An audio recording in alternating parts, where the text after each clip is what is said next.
Now coming to the male reproductive system. The LH is the hormone which is from the pituitary and FSH is there. So LH, it will act on the Leydig cells. Leydig cells. The LH will act on the Leydig cells and FSH will act on the Sertoli cells. The Leydig cells is going to produce testosterone, and there are several other uses for the Sertoli cells. They will produce two important substances. One we already saw. One is the Mullerian inhibiting substance. So they will be producing Mullerian inhibiting substance and androgen binding proteins. So these are the two important substances from it. The testosterone, it is also helpful in other places, like it is for the masculine growth, like the build of the person, like muscle body's growth, body mass increase will help. Then testosterone will also help for the production of one important substance, that is erythropoietin. Erythropoietin is such an important substance in males. That's why the hemoglobin levels is a little higher in males, because they are directly a stimulant to that of the erythropoietin levels. Whereas Sertoli cells, Mullerian inhibit substance and androgen binding protein it produces. The sperm production will be done with the help of testosterone. Sperm production will be done with the help of testosterone. But to concentrate the testosterone levels around the sperm, that is done with the help of this androgen binding protein. This will help to concentrate more of testosterone in and around the sperm. So it is basically nourishment of the sperm. It is basically nourishment of the sperm is done with the help of this Sertoli cells. And they also form a barrier which is called as blood testis barrier. It is like a blood CSF barrier only. It stops the toxic materials to enter from that of the blood into the testis. So it forms the blood testis barrier. And it forms another substance called as inhibin B. It forms inhibin, which is a direct inhibitor of FSH, because we need a feedback inhibition. The Sertoli cells will produce inhibin, which can inhibit the FSH. If the content is going in for more, this is a kind of negative feedback mechanism that can happen to enhance it. So Sertoli cell is like a supporting cell or a nourishing cell to that of the testosterone. So coming to this, another fact, the testosterone is can be converted into a more active form, which is called as dihydrotestosterone. This is one of the active form of testosterone. What they do is, they are the ones which is responsible for the development of external genitalia in males and hair growth. In this hair growth, both in males and females, is due to the production of testosterone, especially the axillary and pubic hairs. Then the prostate development. This is involved in prostate development also. This happens in the presence of one important enzyme which is called as 5-alpha reductase. 5-alpha reductase. So if we are able to inhibit this 5-alpha reductase, the prostatic development or the hypertrophy of the prostate can be treated. So do you know any drugs for it? It is nothing but the finasteride. There are drugs called as 5-alpha reductase inhibitors, finasteride, dutasteride.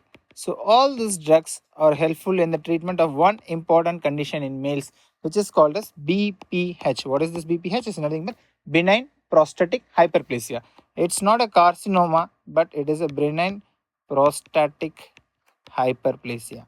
The mechanism is pretty simple. We are indirectly inhibiting the dihydrotestosterone levels. So once that is inhibited, the prostate development will come down. So it can be a beautiful treatment for benign prostatic hyperplasia. Now coming to the spermatogenesis process. The production of sperms is called spermatogenesis. So the entire process from the primordial germ cell to that of the sperm production is called as spermatogenesis. But there are special terms for other processes like spermiogenesis. Whenever the spermatids, like the last but one form of spermatids, is converted to the sperm, that is called as spermiogenesis. Whenever the produced sperm is released to the outside or the from the production area, then that is called as spermiation. That is called as spermiation, release of sperm. So we have to know a few points about sperm maturation and its ability to fertilize the ova. So the sperm maturation happens at a very specific place. It does not happen in the testis. It happens at a specific place called as epididymis. Epididymis. Epididymis is the place where the sperm acquire most of its ability. So that maturation happens in the epididymis. Then there is a process called as capacitation. Capacitation is the ability to fertilize the ova. This happens in the female genital tract.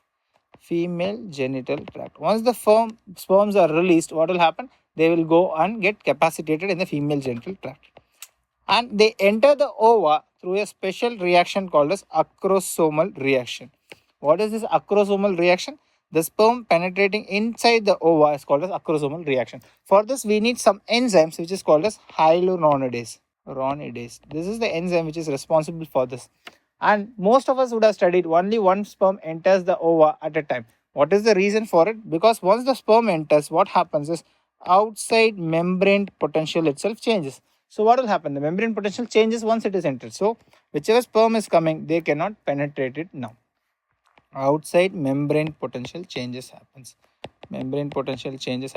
Not only that, there is exocytosis of the vesicles.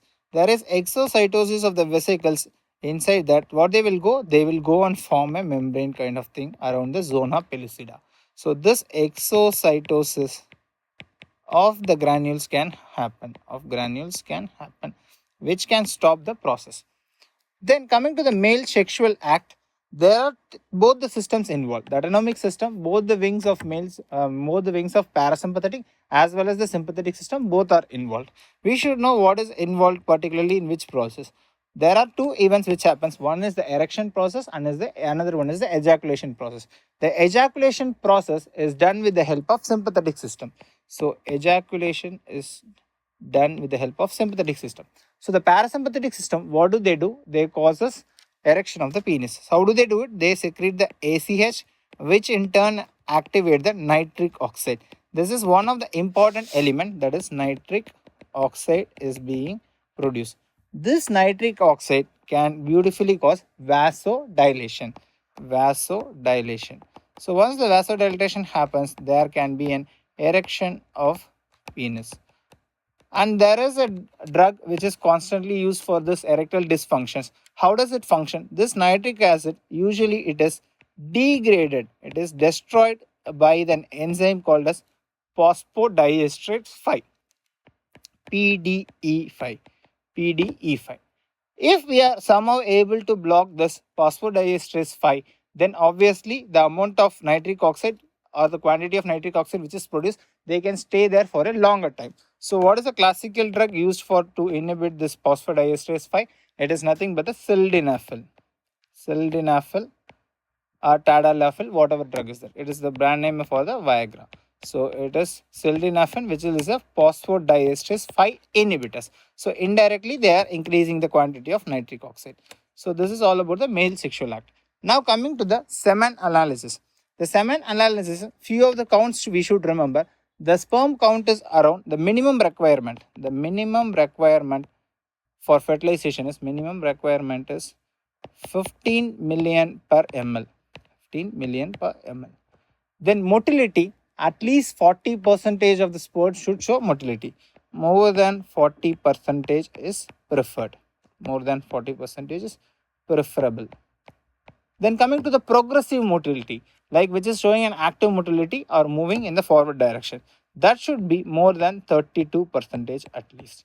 Then the morphology, a minimum of 4% is expected for fertility. So that these are the values which are expected from the semen analysis.